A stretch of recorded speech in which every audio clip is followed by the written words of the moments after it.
What happens when the government can't protect you, the police don't turn up, and you're told defending yourself is against the law? Alex Phillips isn't speaking in theory. She's talking fairness. And if you're a woman living in Britain today, this lands uncomfortably close to home. It is the government's fault, isn't it? It is the government's fault, isn't it? It is the government's fault, all of this. And I'm going to explain why. They took away stop and search because of woke.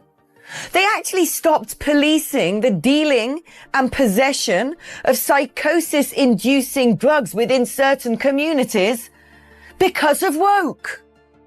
They leave our borders wide open, enabling foreign cartels to run organized crime, leading to violence on our streets, from snatchings to muggings to stabbings because of woke. They've imported in tens of thousands of misogynistic men who want to assault, abuse, leer at, harass, even rape our women and girls because of woke. And they carry knives.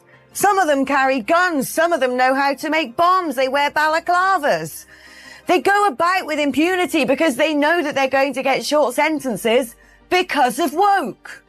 And what about us? How do I protect myself?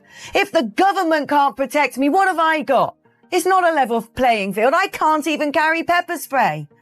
What am I supposed to do? A sitting duck now on a train. Previously, a sitting duck walking through the streets of London, sitting on a tube carriage, having alfresco dining with my phone, not secreted in my handbag, whose strap has to be tied around the legs of my chair. What am I supposed to do? How am I, a 5'3" woman, supposed to protect myself now against being stabbed, raped, harassed, assaulted, mugged? How? What have I got to protect me? Because I don't have the government. I don't have the police. No, they're patrolling the internet, not our streets, because of woke. It's very clear what is going on here. You go to other countries where they have real law and order, proper punishments, proper policing, proper border forces, where they don't buy into this ridiculous, perilous, suicidal ideology of woke. Because woke is killing us. It's killing us. What are we supposed to do? I think it's about time we should legalise pepper spray, at least for women. And don't you start going, well, you know, the people who want to commit assaults will start using pepper spray. They're using knives anyway. They're doing everything they can anyway. I got no chance. No chance if someone wants to come and assault me, snatch my bag, attack me, rape me, harass me. Nothing. If I phone the police, they probably won't even turn up. What am I supposed to do? Hide away at home, lock myself in, not get on a train, not come to London? Is that the life I'm supposed to live in my own country where I have paid the highest rate of tax for a good part of 20 years? Is that what I deserve in England in 2025? To live in fear day by day? Because these human rights lawyers running the country care more about a ridiculous, baseless, nonsensical doctrine of political correctness that has imperiled all of us. I've had enough, Sadiq Khan. I've had enough, Sir Keir Starmer. I will defend myself. I will find a way, but it's your job.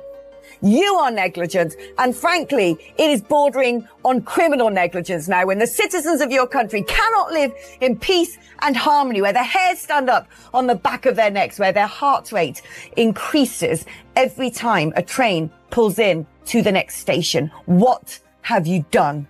What have you done to this country? Who have you let in?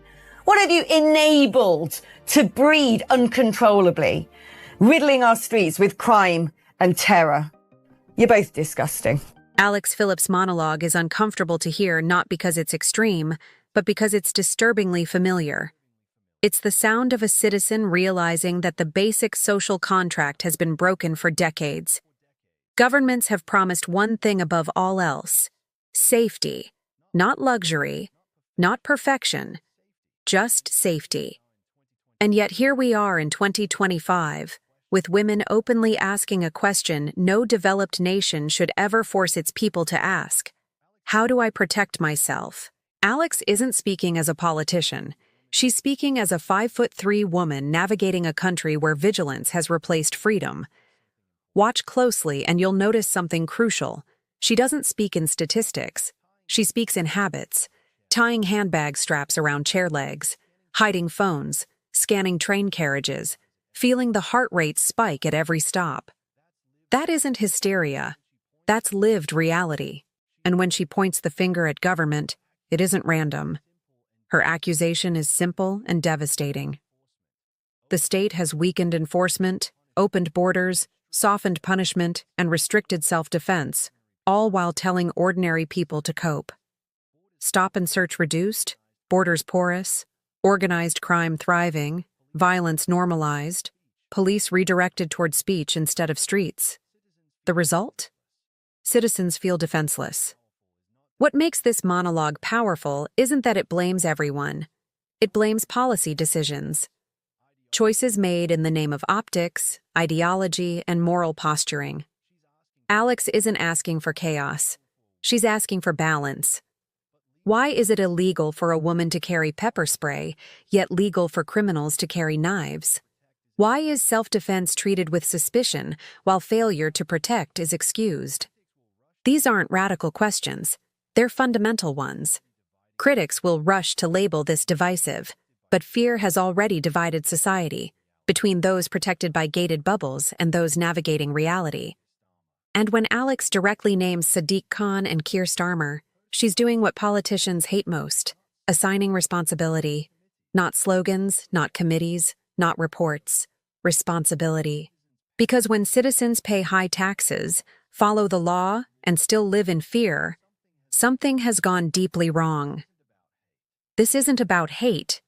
It's about negligence. A government that cannot guarantee public safety while criminalizing self-protection is no longer neutral. It is failing. Alex Phillips doesn't offer comfort. She offers a warning. And warnings like this don't go viral because people enjoy outrage. They go viral because people recognize the truth, even when it frightens them.